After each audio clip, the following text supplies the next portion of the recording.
Então vamos lá, procure uma propriedade do botão chamada Caption e digita aí, né, o texto que você quer para o botão.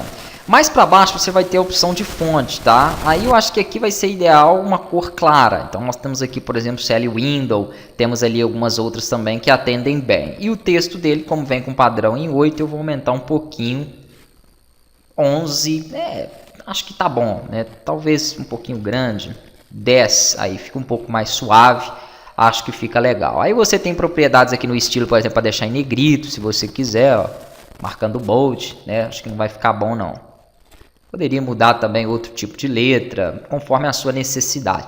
Lembrando que é muito mais fácil, mais prático você rodar para testar, tá? Aqui ele está num tamanho menor, ele não vai ficar exatamente como ele vai ser mostrado em tela. Aí, ó, acho que me atende bem, né, desse jeito que tá. Aqui ele já tem um efeito já que vem do botão, né? Nós podemos alterar também aí esses efeitos, ó, o clique dele. Eu gosto muito de utilizar o Speed Button, acho que fica interessante aí. Acho que tá legal essa primeira tela nossa do PDV, né?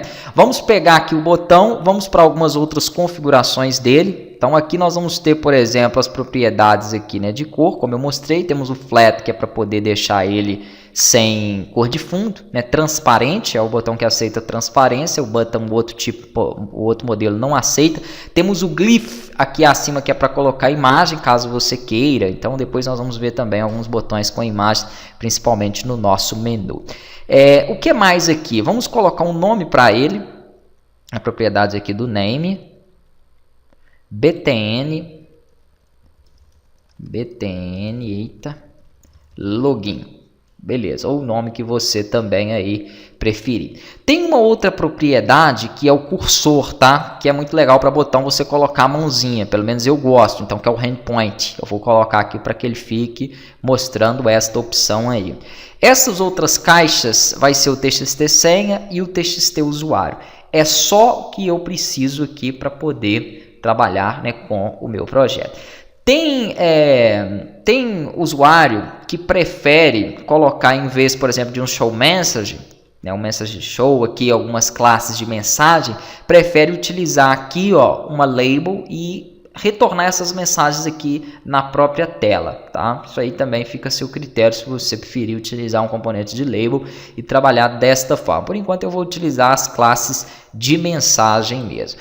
Outra coisa, não esqueçam de salvar constantemente o projeto, porque quando você compila ele não salva, ok? Ele somente roda aí o debug dele. Então as classes aqui ficam sem salvar. Salvem para não perder nada e façam backup também, né, constantemente. Vamos então primeiro para as validações, tá? As validações aqui já vão entrar um pouquinho de programação agora, nada ainda de banco de dados, por enquanto somente validações que seriam pertinentes a um front-end. Vamos dar um duplo clique no botão entrar para ele criar o evento aqui de clique, e aqui eu vou pedir para ele chamar uma procedure. Então vamos criar primeiro essa procedure. Vamos lá, procedure login.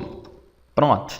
Lembre-se que toda vez para você criar um procedimento que você declarou aqui em cima é Ctrl Shift C, né? E aí ele vai criar para você essa procedure. Então aqui eu vou colocar, ó, aqui virar o código de login, tá? Então depois a gente vai programar isso aí. E aqui obviamente ele vai estar chamando então a minha procedure de login. Só que antes de chamar, de efetuar esse login, eu preciso ver se algumas coisas, né, estão acontecendo aqui de forma correta. Então eu pego aqui e faço um teste. Por exemplo, se o meu txt usuário.text ele é diferente de vazio.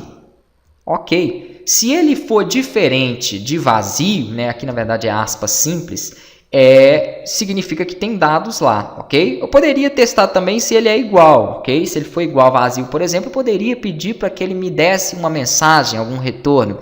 Quando você tiver um if de apenas uma linha, você não precisa de colocar o begin. Se você tiver mais de uma linha, é interessante que você coloque o begin e o end. Como eu vou ter mais de uma linha e ainda vou ter um else, que é a condição contrária dele, né, eu vou então utilizar isso. Para quem nunca trabalhou com Delphi, isso aqui é um teste de condição onde eu apliquei na caixa de texto uma verificação para saber se o usuário digitou alguma coisa lá, ou se ela se encontra vazia. Se ela encontrar vazia, aqui, por exemplo, ele pode me dar uma mensagem. Nós vamos ter algumas classes, se você digitar e pressionar Ctrl/ de espaço, ele vai te mostrar aqui as classes que vocês têm, por exemplo, para mensagem, tá? Mensagem diálogo, mensagem box e algumas outras. Vamos pegar aqui um message box, por exemplo, e vamos colocar o seguinte: o usuário, aliás, preencha o usuário. Então significa que quando eu deixar esse campo vazio, ele vai me retornar uma caixa de mensagem escrita essa informação, tá? Toda vez que ele encontrar esse campo aqui sem preenchimento.